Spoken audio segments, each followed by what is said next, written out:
네, 할렐루야. 구속사와 언약 20번째 시간입니다. 다윗 언약 5번째 시간, 다윗 언약을 위한 준비. 오늘은 구원자라는 또 다른 부제가 있습니다. 하나님께서 다윗을 향해 너의 집과 너의 나라가 영원히 보존되고 너의 왕위가 영원히 견고하게 세워질 것이다, 이렇게 언약을 맺어주셨습니다. 이 언약을 우리는 다윗 언약이라고 부릅니다.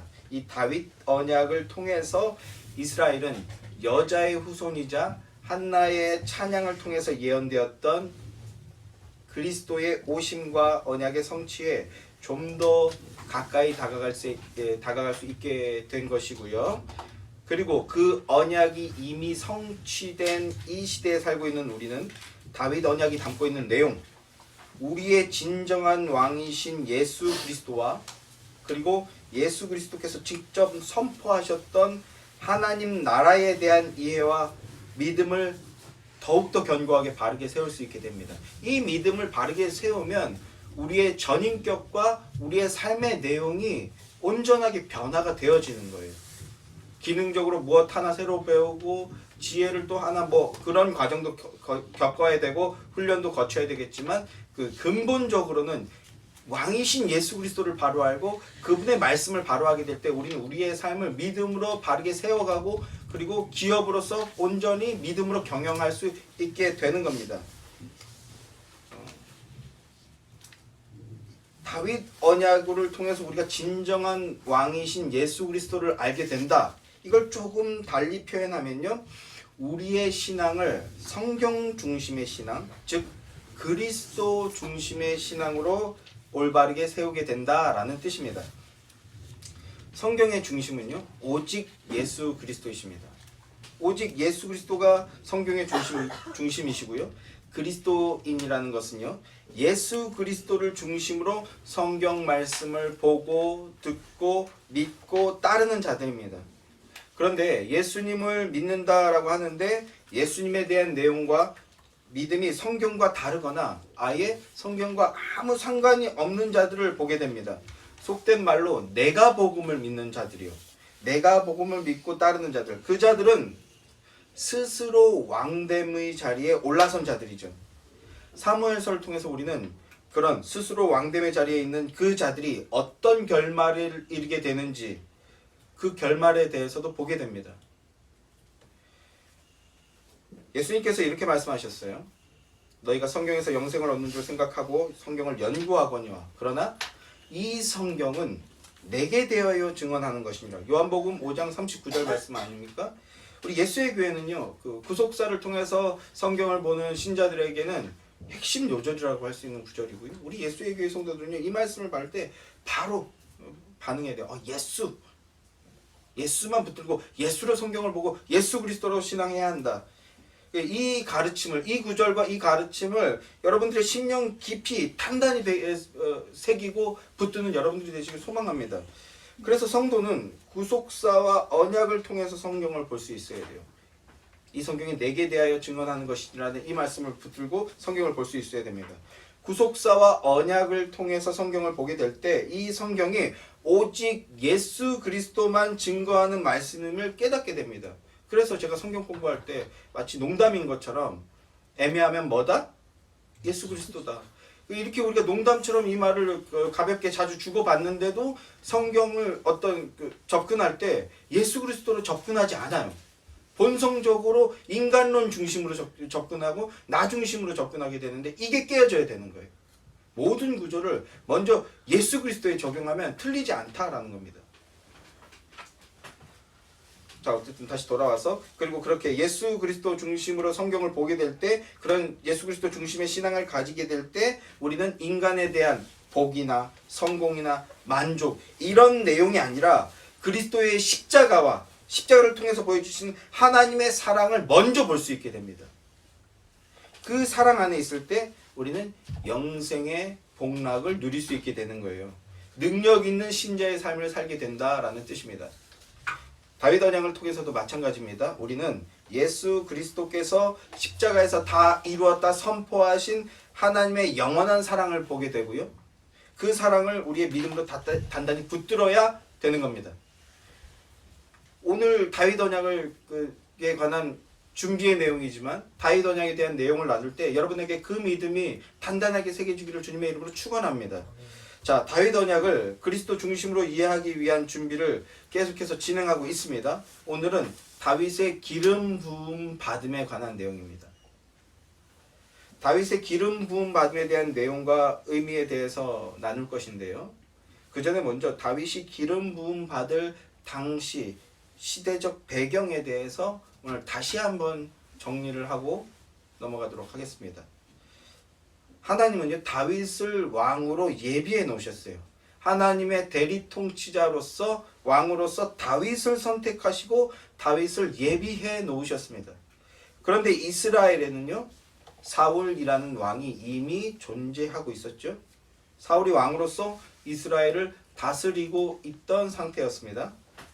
사울이 이스라엘의 왕이었다는 것은요, 어떤 영적 의미를 가지고 있는 겁니까?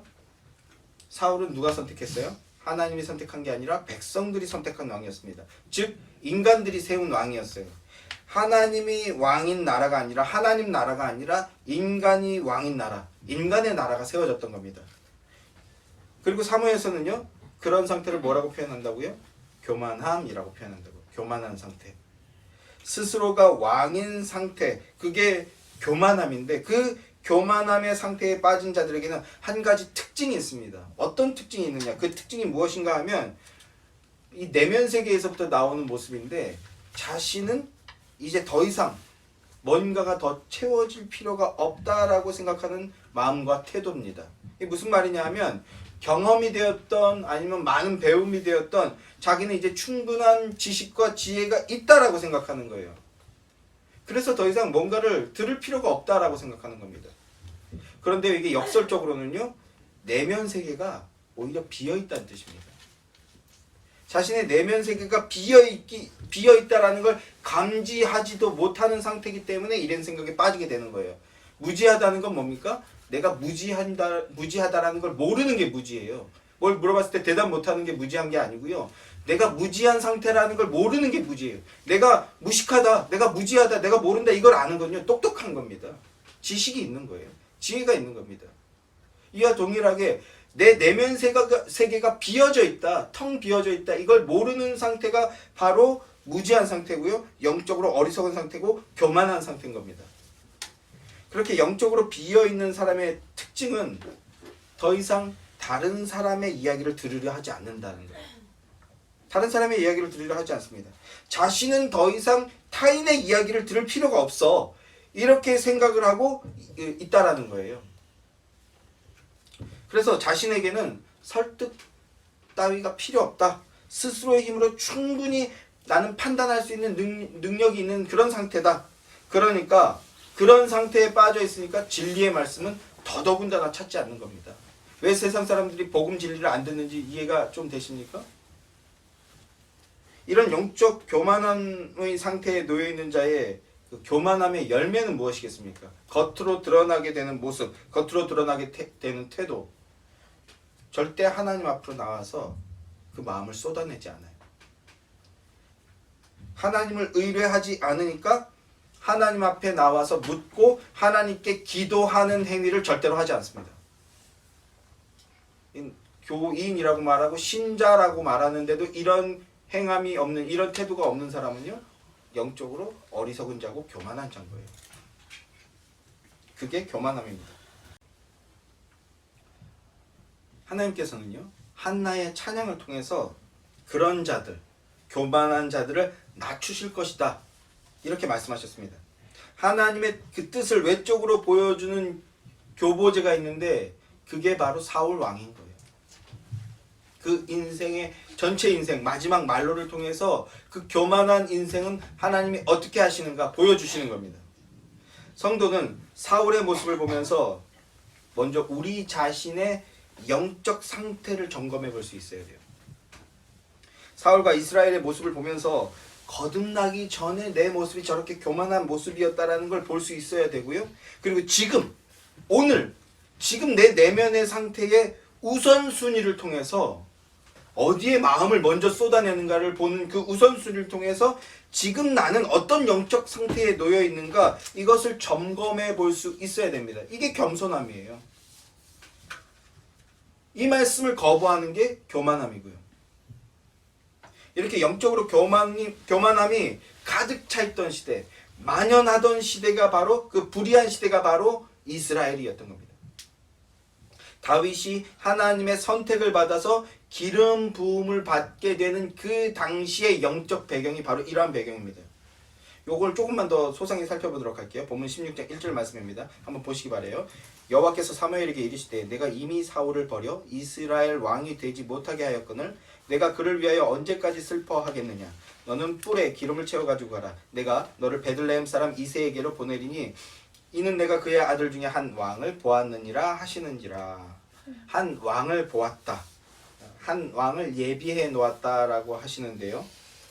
사무엘이 마지막 사사로서 이스라엘을 다스렸고 그리고 비록 인간들이 세운 왕이었지만 사울이 열방과 같은 왕으로서 등극하여서 왕이 되어서 이스라엘을 통치하고 있던 그런 상태였습니다. 왕국 시대가 열렸다라는 말씀을 드렸어요. 그러나 영적인 관점으로 보았을 때는요, 왕국 시대가 이미 도래했음에도 이스라엘은 영적 시선으로 보았을 때는 여전히 사사 시대의 연장선이었다라고 할 수 있습니다. 그래서 지난 시간에 사사 사이클이라는 것에 대해서 제가 말씀을 드렸었는데요. 이것도 다시 한번 제대로 정리를 해드려 볼게요. 지금부터 이제 사사기 나오고 룻기 나오고 이렇게 할 건데요. 귀로만 듣기에는 조금 복잡하게 들리실 수 있지만 전혀 복잡하지 않아요. 그런데 약간 더 집중을 해서 쫓아와 주시기 바래요. 자, 사사 사이클이라는 것이 있습니다. 이 사사 사이클이라는 건요, 사사기 시대에, 그러니까 사사기를 보게 되면 계속해서 반복해서 순환되는 일련의 패턴이 있는데 이 패턴을 사사기 사이클, 사사 사이클이라고 말하는 거예요. 자, 여호수아가 죽은 후에 이스라엘이 급속하게 타락하기 시작합니다. 하나님의 율법을 버리고 무려 그 500년 동안 무법한 시대의 모습으로 살아가게 되는 거예요. 그러면서 그 속에서 이제 동일하게 나타나게 되는 패턴이 있는데 이걸 사사 사이클이라고 한다고요. 어떤 것인가 하면 한번 들어보세요. 먼저 첫 번째로요. 이스라엘 백성들이 자신들의 욕심을 쫓아서 하나님의 뜻을 저버리고 불순종하는 배도를 저지르는 겁니다. 그러면 그 모습을 보고 하나님께서 진노하셔서 이방 나라, 열방을 통해서 그들의 범죄를 심판하시는 거예요. 열방의 침략을 통해서 이스라엘의 범죄를 심판하시는 겁니다. 이 심판으로 인해서 이스라엘은 노예로 전락하게 됩니다. 그래서 노예로 전락한 이스라엘 백성들이 열방의 압제 속에서 고통을 겪다가 결국은 못 견뎌서 어떻게 합니까? 그제서야 하나님께 살려달라고 애걸복걸하게 되는 거예요.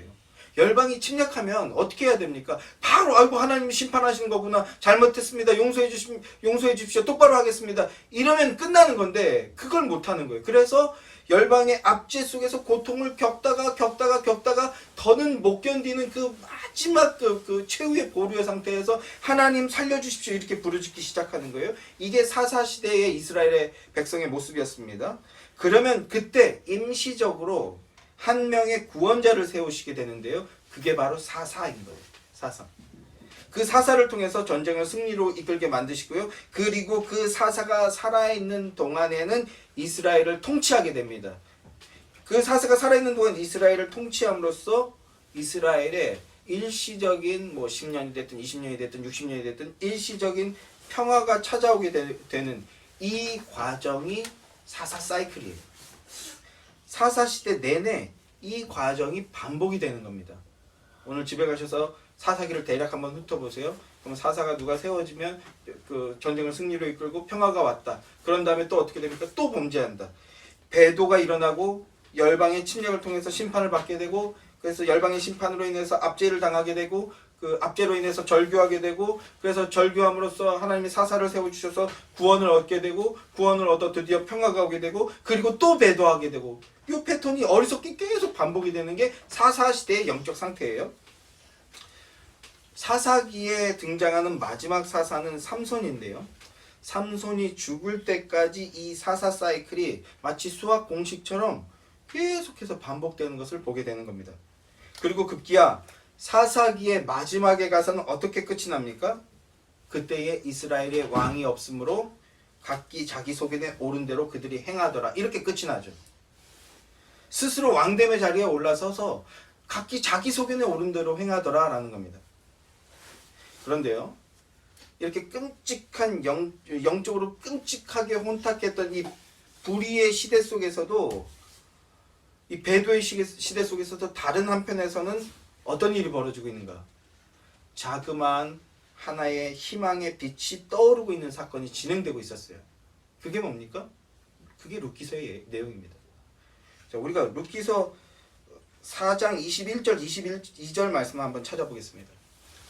사무엘상 바로 앞에가 룻기예요. 자, 룻기 맨 마지막 4장 21절 22절 말씀 다 함께. 자, 시작. 살몬은 보아스를 낳았고 보아스는 오벳을 낳았고 오벳은 이새를 낳았고 이새는 다윗을 낳았더라. 이새는 다윗을 낳았더라. 자, 룻기서의 내용이 어떤 말씀입니까? 보아스가 이방 여인 룻을 아내로 맞아들였습니다. 룻은 시어머니 나오미를 통해서 이어지고 있던 하나님의 나라를 보았어요. 그래서 하나님 나라 백성이라는 언약에 참여하게 되는 겁니다. 뭐 고부간에 사랑하고 아꼈다 이런 내용이 전혀 아니에요. 룻기서는요. 하나님 나오미를 통해서 하나님 나라를 보고 하나님 나라의 언약이 있음을 깨닫게 되고 룻은 하나님 나라 언약 백성 안으로 들어오는 그 믿음의 사람이었던 거예요. 언약을 믿는 믿음을 붙들고 언약 안으로 들어온 여인이 바로 룻이었습니다. 보아스가 그 룻을 아내로 맞았다는 것은요, 함께 언약 안으로 들어가서 믿음의 가정을 이루어냈다는 거예요. 하나님 나라를 이루어냈다는 겁니다. 믿음의 여인 룻을 아내로 맞이하고 하나님 나라를 세웠다라는 거예요. 언약 백성이 되었음을 보여주는 게 룻기서의 내용입니다. 그리고 우리가 읽은 룻기의 마지막 말씀이 어떻게 끝이 나고 있습니까? 보아스는 오벳을 낳았고 오벳은 이새를 낳았고 이새는 누구를 낳았다? 다윗을 낳았다. 이렇게 끝을 맺고 있습니다. 여기서 우리는요, 이 성경의 하나님의 섬세하심, 예민하심, 그리고 구속사의 점지성을 보아야 되는 거예요. 이새가 다윗을 낳았다라고 족보를 기록하고 있는데요. 족보는 동서고금을 막론하고 기본적으로 장남을 기준으로 기술됩니다. 장남을 족보했습니다. 그런데 다윗은 이새의 장남이 아니죠. 막내입니다. 8째 막내입니다. 그런데도 의미심장하게 족보에 다윗이 기록되고 있는 겁니다. 다윗을 언급하면서 끝을 맺고 있어요. 그러니까 룻기가 다윗을 언급하고 끝을 맺는 것은요, 다윗의 혈통을 통해서 하나님 왕국이 세워질 것이고 신정 왕국이 세워질 것이고, 그리고 거기서 끝나는 것이 아니라 진정한 왕이 오실 것인데, 진정한 왕이 누구십니까? 그리스도가 오실 것이다라는 구속사의 성취를 미리 예언하고 있었던 겁니다. 그래서 룻기의 끝은 이새는 다윗을 낳았더라라고 끝을 맺는데, 사무엘서 16장 1절에서는 어떻게 시작이 되고 있어요? 이새의 아들 중에서 내가 한 왕을 보았다, 한 왕을 예비해 놓았다, 이렇게 말씀하고 있는 겁니다. 이스라엘을 구원할 도구로서 내 마음에 합한 사람을 내가 예비해 놓았다. 그가 누구라는 거예요? 다윗이라는 겁니다. 사사시대의 이 극심한 영적 배도의 시대 속에서도 하나님은요, 가장 비천한 여인 룻을 통해서 구원의 방도를 준비하시고 진행하고 계셨다는 겁니다. 왜 룻입니까? 비천한 여인이기 때문이에요. 이 비천하다는 건 뭐예요? 계급론 이런 게 아닙니다. 심령이 가난하기 때문에 하나님 나라를 볼 수 있었던 거예요. 여기서 첨언을 하자면요, 비슷한 시기에 일본과 중국과 조선에 비슷한 시기에 기독교가 들어왔어요. 그런데 중국도 기독교가 뿌리 내리지 못했고 일본은 엉망진창이 돼버렸어요. 안타깝게도. 오직 조선에만 기독교가 뿌리 내렸습니다. 그리고 놀라운 부흥의 역사, 전 세계적으로 놀라운 부흥의 역사를 이뤄냈어요. 이건 그러니까 세속의 학자들조차도 이 기독교 포교와 기독교가 정착하는 이 과정을 보면서 그 세속 학자들도 이런 얘기를 하더라고요. 왜 그 조선에만 기독교가 뿌리를 내렸고 엄청난 부흥을 이뤄냈는가? 조선이 너무 가난한 나라였었다는 거예요. 너무너무 끔찍하도록 비참한 나라였기 때문이었다는 거예요. 무슨 뜻입니까? 심령이 가난한 상태였어요. 뭐라도 붙들고 싶은 상태였어요. 나를 일깨워주고 나를 붙들고 나를 살려줄 그 무언가라도 있었으면 하는 그 심령이 가난한 상태가 있었는데 그 놀랍게 뭐가 왔어요? 진리의 말씀이 와버린 거예요. 진리의 말씀.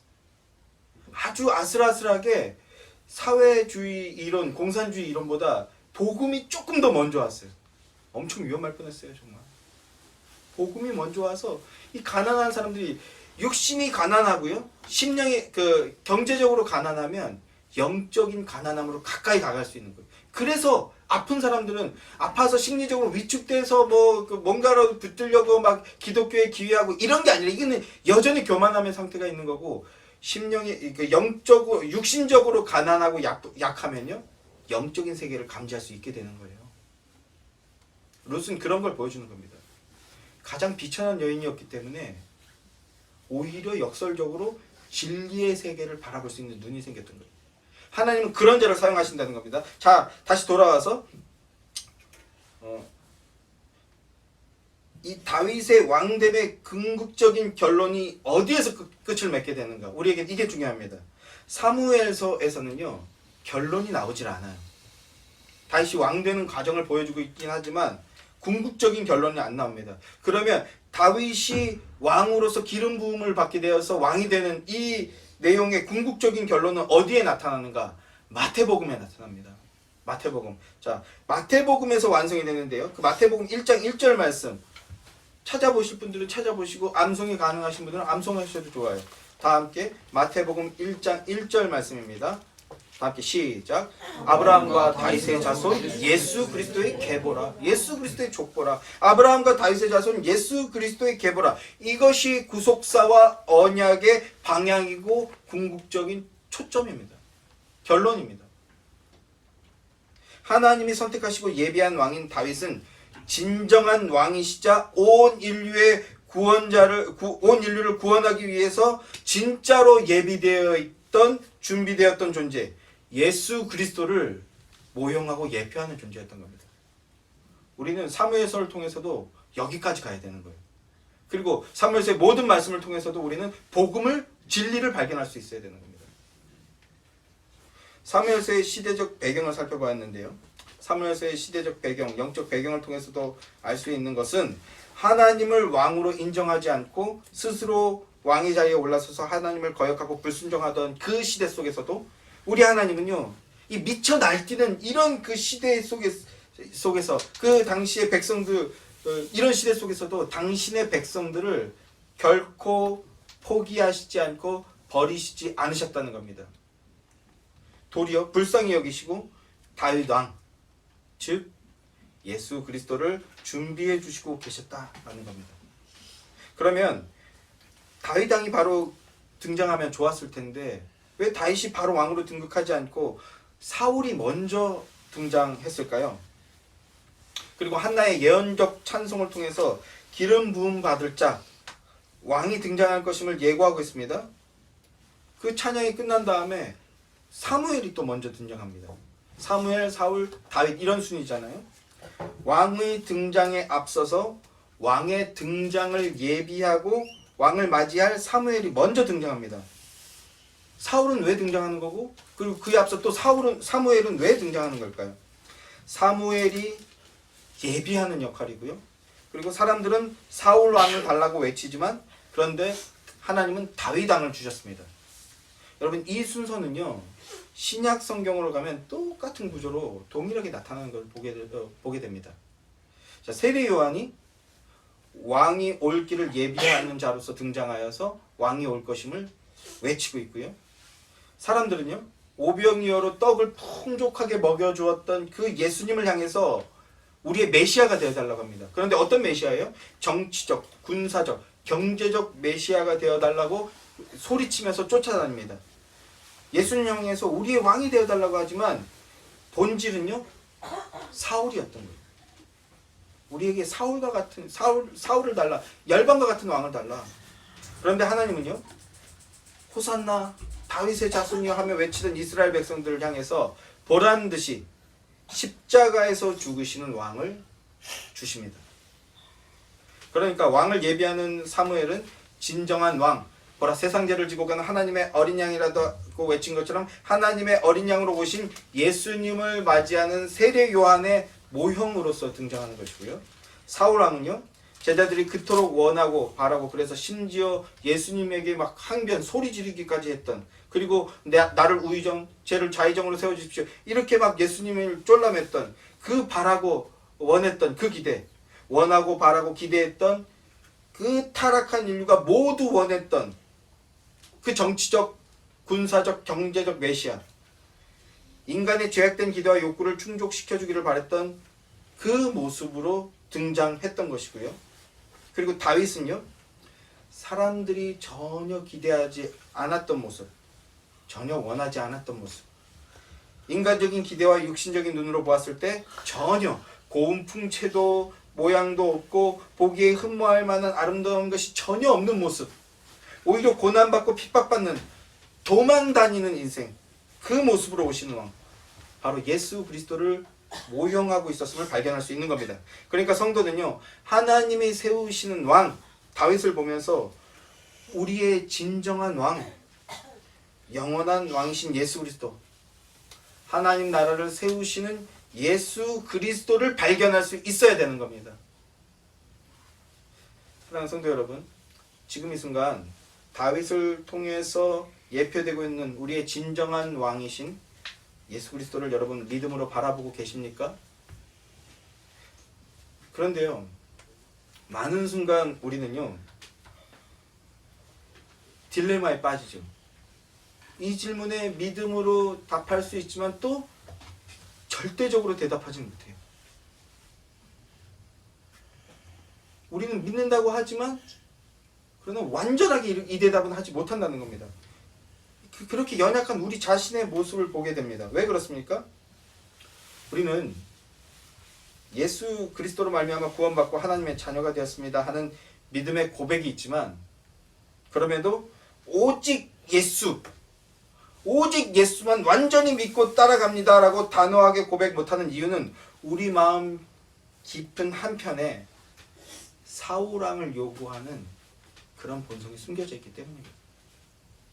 우리의 내면 속에는요, 이스라엘 백성들처럼 사울왕을 주십시오 라는 요구가 마음 한켠에 도사리고 있기 때문에 오직 예수라고 절대적이고 완벽하게 고백하지 못하는 거예요. 그 마음이 어떤 마음입니까? 교만한 마음입니다. 그러니까 사울왕이란 교만한 왕, 즉 교만한 인간의 실존을 보여주고 있는 겁니다. 성도는 우리의 본성은 사울왕과 같이 우리 왕이 되어주기 소망한다라는 것을 자각하고 있는 존재라는 거예요. 우리 내면에 사울을 요구하는 그런 이기적인 욕구가 있다. 이걸 인정하고 자각하는 존재가 성도라고요. 열방의 왕같이 나의 왕이 되어주시길 바라는 마음, 그게 뭡니까? 예수를 믿으니 내게도 풍요와 번영과 만족과 기쁨이 넘치게 되는 그런 신앙생활을 우린 최우선으로 여기고 있어요, 사실은요. 그리고 나에게 이런 상황이 벌어지지 않는 것을요, 악으로 여기고 있어요. 그런데 하나님은 인간의 그런 기대를 묵살해 버리시는 겁니다. 인간의 그런 이기적 욕구를 묵살해 버리시고 하나님이 택하신 자를 왕으로 세워 버리시는 겁니다.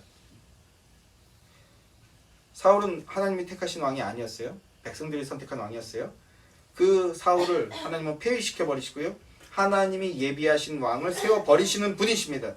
그런데 그 길이 인간들이 사는 길이었어요. 우리의 의견이 묵살되고 오히려 십자가 지는 왕이 세워지는 게 우리가 사는 길이었습니다. 자기 중심성적인 사고에 빠지고 이기적인 욕구에 빠져서 죄악의 종된 삶을 살던 하나님의 백성들을 다시 살리는 유일한 길이었던 겁니다. 성도는 믿음으로 이 영적 세계의 놀라운 신비와 그리고 우리를 향한 하나님의 사랑을 볼 수 있어야 되는 거예요. 그리고 그 사랑 앞에서 우리 자신의 이기적인 욕망들을 내려놓게 되고 생명의 능력이 바로 그 하나님의 사랑 안에 있음을 깨달아서 오직 하나님의 사랑만 찾고 추구하게 되는 존재가 바로 성도인 겁니다. 사울 왕이 아니라 다윗 왕을 주시는 분, 다윗 왕을 통해서 진정한 왕이신 예수 그리스도를 보여주신 우리 하나님의 사랑을 믿음으로 보고 단단히 붙드는 여러분들이 되시기를 주님의 이름으로 축원합니다. 그 왕을 믿음으로 붙을 때 언약 안으로 들어간 언약 백성이 되는 겁니다. 내가 백성임, 하나님의 백성임을 자각할 때 성도는 비로소 믿음의 삶을 살 수 있는, 능력 있는 삶을 살아낼 수 있게 되는 존재가 되는 겁니다. 언약을 붙들며 믿음의 삶을 사는 것, 그것이 왕이신 하나님께 순종하는 삶이고 그것이 바로 겸손함입니다.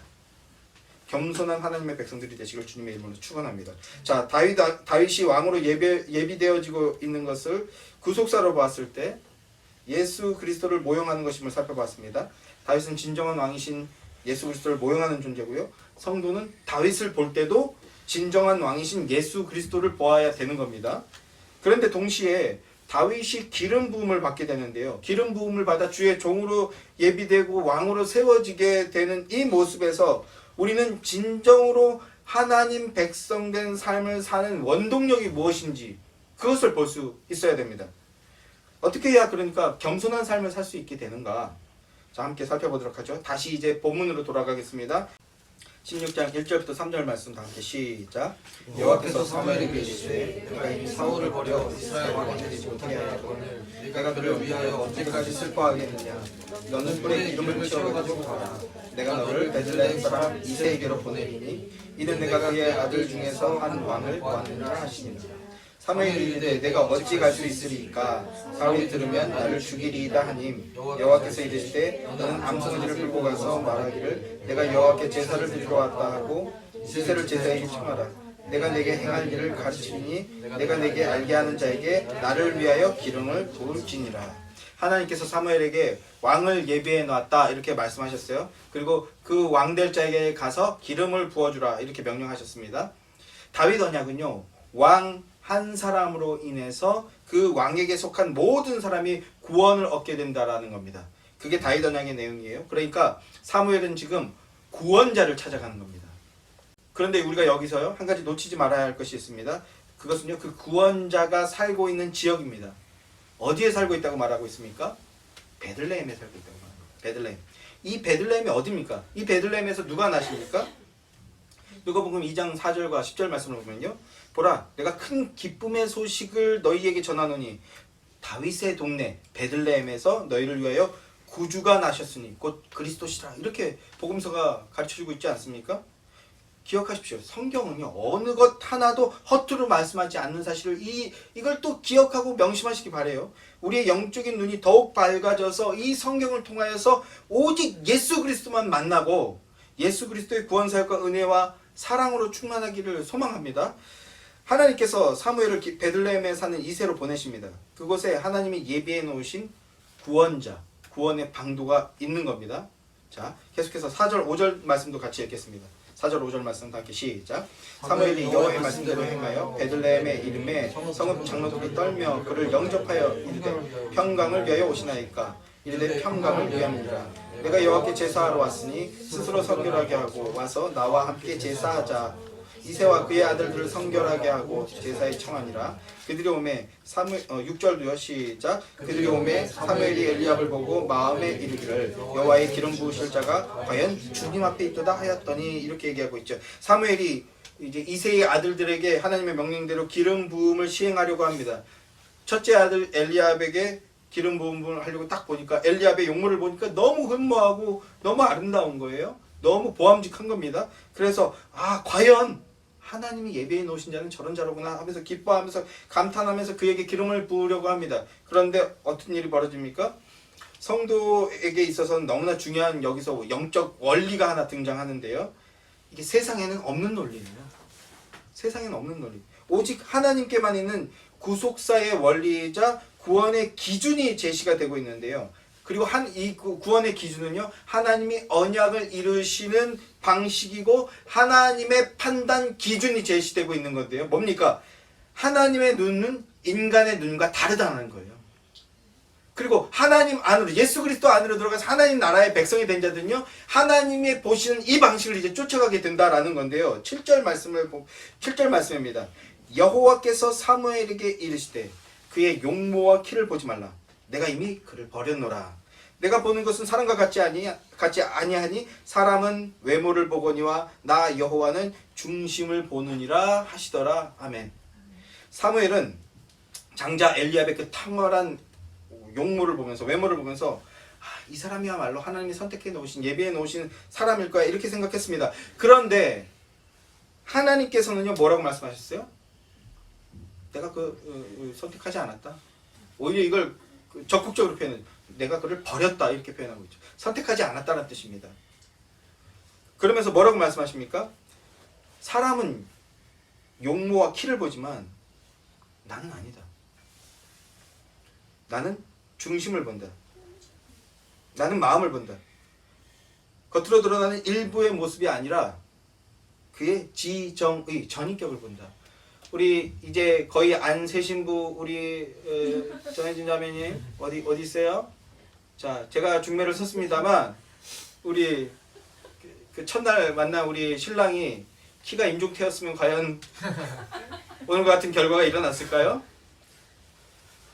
어떻게 대답해도 서로 상처받는 표정인데, 자, 사람은 외모를 보거니와 하나님은 중심을 보신다는 거예요. 제가 지금 이 드립을 통해서 뭘 말씀하려고 하는지 아시겠죠? 하나님의 선택의 기준이 뭐라고 말씀하고 있습니까? 어디 출신이냐, 네가 키가 얼마냐, 얼굴이 어떻게 생겼냐, 이런 게 아니라는 거예요. 또 학벌이 어떠냐, 무슨 그 연애 프로그램 보니까 아빠가 서울대 출신하고 결혼하라 그랬다 그래서 서울대학교 출신이라고 해서 그하고 연결이 됐어요. 그런데 알고 봤더니 학부는 서울대가 아니고 서울대학교 대학원이었던 거야. 그것도 대단하지 않아요? 그런데 학부가 서울대가 아니라고 그 만남이 깨졌어요. 왜 날 속였냐? 세상은 그런 것을 보는데 그런 걸 또 엄청 디테일하게 봐요. 근데 하나님은 네 학부가 어디 나왔냐? 대학원 말고 학부 어디 나왔냐? 또는 네가 지금 재력이 어떠냐? 네가 차를 어떤 거 타느냐? 네 차가 깡통이냐 아니면 옵션이냐? 이런 걸 보지 않는다는 겁니다. 또 네가 어디 교회 다니냐? 그 교회가 건물이 있냐? 단독 건물이냐? 아니면 상가 건물이냐? 아니면 니네 가정에서 예배드리고 있냐? 하나님 이런 거 보시지 않는다는 거예요. 또 목사인데, 이건 제가 일부러 좀 집어넣어 봤는데요. 목사인데 너가 지금 건강하게 투잡을 가지고 열심히 그 목회 생활을 하고 있냐, 아니면 성도들 헌금이나 등쳐먹으면서 목회를 하고 있냐, 이거 반대로 해도 똑같아요. 뭐 어떤 사람들은요, 목사가 투잡 뛰는 목사가 건강하고, 또 반대로 목사가 무슨 일을 하냐, 하나님께 맡겨야지, 굶어 죽어도 믿음으로 견뎌야지, 그게 건강한 목사, 이런 말도 하는 것들을 보게 되는데, 그 어느 것도요 하나님의 선택 기준이 아닙니다. 상황에 따라 달라지는 거지. 그런 생각에 넘어가는 바보들이 너무 많아요. 또 하나 또 따져봅시다. 네가 성경을 몇 번 읽었냐? 네가 기도를 연속으로 몇 시간이나 할 수 있느냐? 네가 교회 봉사를 어떻게 얼마나 하고 있느냐? 네가 헌금을 얼마나 하고 있느냐? 이런 것도, 그리고 또 네가 소요리 문답을 암송했냐? 네가 신앙 고백서 뭐 하이델베르그, 웨스트민스터, 벨직, 제네바 이런 신앙 고백서 다 숙지했냐? 이해하고 있냐? 이런 것도 선택의 기준이 아니라는 겁니다. 하나님은 그런 걸 보시지 않는다라는 거예요. 이렇게 얘기하면, 그래, 내가 신앙 고백서는 너무 어려워서 배우지 않았다, 이런 것도, 이것도 아니에요. 글로 가셔도 안 돼요. 하나님의 선택의 기준은 인간의 눈으로 보는 그런 게 아니라 하나님은 중심을 보신다, 마음을 보신다 라고 합니다. 결론적으로 마음에 무엇을 보시는 겁니까? 마음을 본다는 게 뭐예요? 하나의 찬양을 통해서 단초를 제공받을 수 있는데, 네 마음이 겸손한지 교만한지 하나님은 그걸 보실 수 있다라는 거예요. 하나님은 그걸 보신다라는 거예요.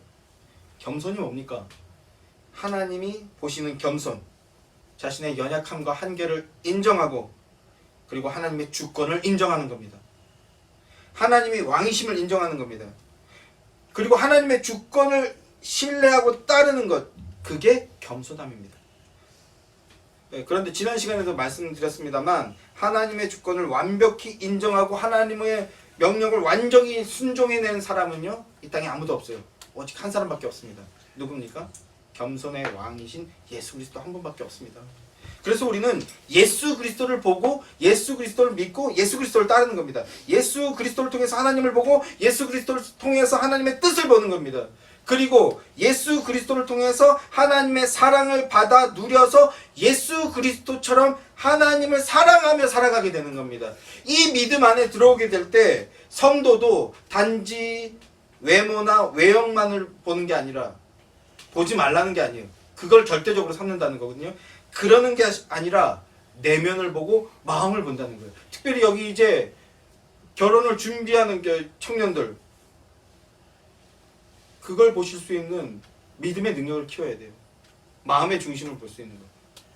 지금은 조금 부족하고 연약해 보일 수 있지만 십자가 중심의 믿음이 있는 자는요, 반드시 일어나게 돼 있어요. 왜 그렇습니까? 하나님께서 내 뿔을 높이 들어 올려주겠다 약속하셨기 때문이에요. 아멘이십니까? 그걸 보실 수 있어야 돼요. 그걸 보고 그걸 붙들고 그걸 믿어야 되는 겁니다. 십자가 중심의 신앙이 있는 자는요, 겸손하게 배우자를 사랑하고 가정을 아끼고 주신 그 직업의 자리를 귀하게 여기고 공동체를 귀하게 여기며 한 걸음 한 걸음 겸손하게 나가는 자입니다. 그런 자가 되시고 그런 일을 배우자로 삼으셔야 되는 거예요. 그게 겸손이라는 거예요.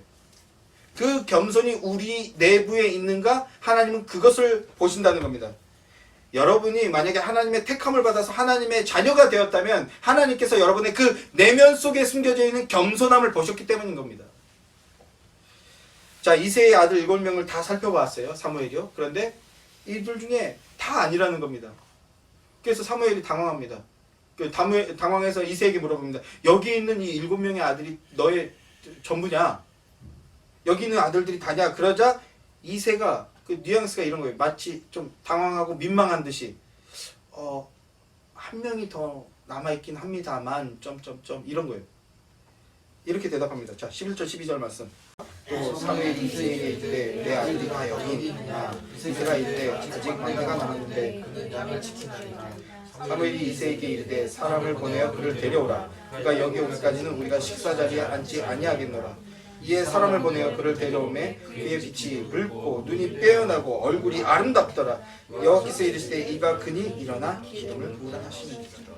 이새가 아직 막내는 남았습니다만 그는 양을 지키는 자입니다. 이렇게 대답했습니다. 이게 무슨 뜻이에요? 아버지 이새의 눈에도 다른 형들과 비교했을 때 이 막내의 모습은요, 하찮고 볼품없어 보였다라는 겁니다. 그런데 하나님은 뭐라고 말씀하고 계시는 거예요? 그의 얼굴이 아름답다라고 말씀하셨습니다. 인간의 기준으로 봤을 때는요, 심지어 아버지의 눈에도 작고 초라해 보일 수 있다는 겁니다. 그러나 하나님이 보시기에는 아름답다, 아름다울 수 있다는 겁니다. 12절 말씀을 보시면 하나님을 중심을 보신다 하시는데, 그런데 중심에 대한 얘기가 없어요. 중심에 대한 말씀은 없고 외모에 대한 평가만 있는 걸 보게 됩니다. 이게 무슨 말일까요? 12절이나 16장에는요, 다윗의 마음에 대한 얘기가 없어요. 중심에 대한 말씀이 없습니다. 하나님의 판단과 선택의 기준은 중심인데 중심에 대한 얘기가 없어요. 택함을 받은 성도라는 관점을 봤을 때 다윗은요, 16장에서 사무엘에게 기름 부음을 받고 왕으로 임명되지만, 그러나 실질적으로 왕이 되기까지 최소 13년에서 15년이라는 시간이 걸립니다. 13년에서 15년이라는 시간이 바로 하나님이 중심을 보신 시간이었어요. 우리는 단회적으로 보고 어느 한순간만 볼 거라고 하지만 하나님에게는 천년이 하루 같은 분이십니다. 하나님은요, 16장부터 31장까지 이르는 이 기간 동안 다윗의 중심을 보시는 거예요. 그렇기 때문에 우리에게도 소망이 있는 겁니다. 다윗은 자기의 의를 드러낼 아무런 근거가 없는 존재였다라는 거예요. 그런데 하나님께 선택받고 지명을 받은 겁니다. 심지어 기름까지 부어주셨죠. 왕이 됐어요. 뭐예요? 예수의 의를 옷 입은 거거든요. 의인이 되었다는 겁니다. 그렇게 하나님께 지명을 받아 하나님 마음에 합한 자로 만들어져가는 시간이 왕으로 세워져가는 광야의 시간이었던 겁니다. 이것을 우리에게 적용해 봅시다. 우리가 믿음으로 구원받아 하나님의 자녀가 되었습니다. 모세의 언약을 따르면 우리가 왕같은 제사장으로 세움을 받은 거예요. 그럼에도 우리는 이 땅에서 무시로 환난을 겪고 고난을 겪고 고통을 경험하게 됩니다. 왜 그런가요? 왜 그럴 수밖에 없는 겁니까? 십자가로 부어주신 하나님의 그 의에 합당한 모습으로, 천국 들어가기에 합당한 모습으로 다듬어져 가는 시간인 겁니다. 이게 성도의 신앙생활입니다.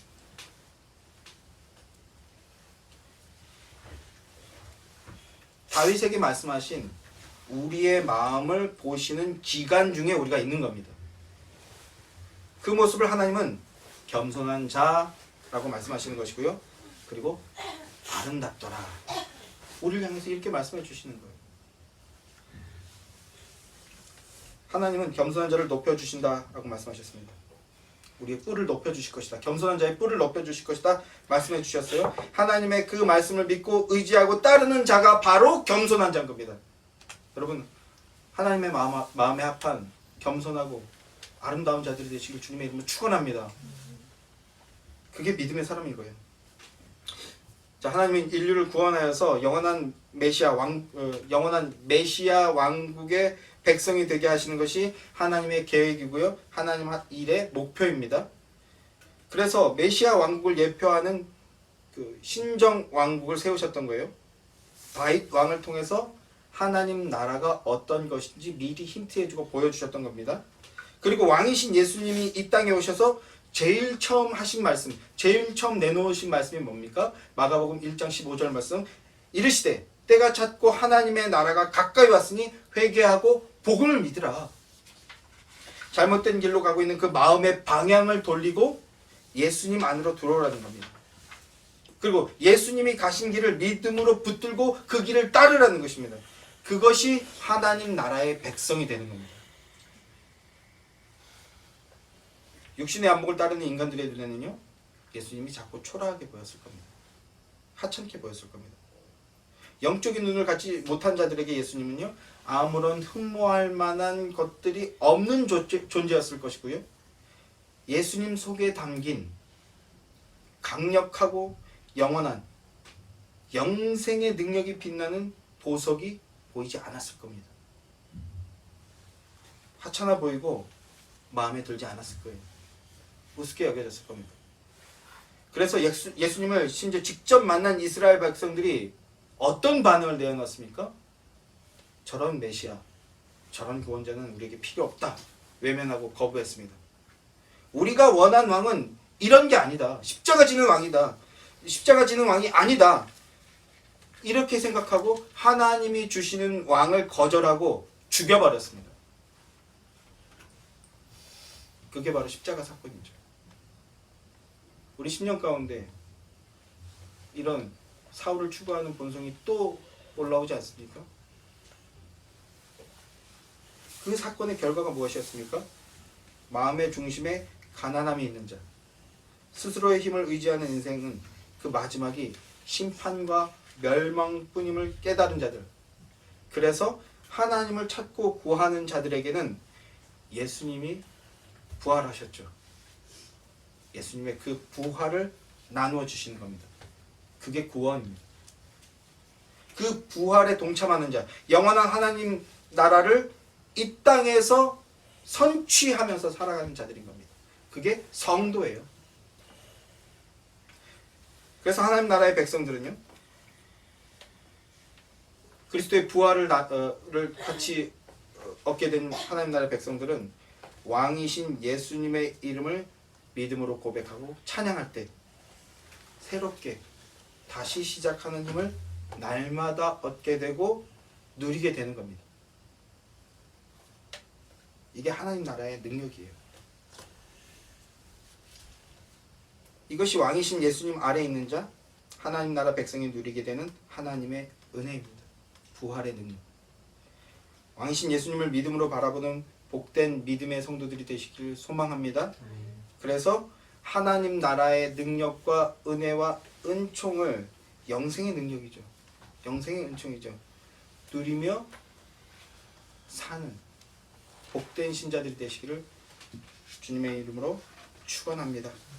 기도하겠습니다.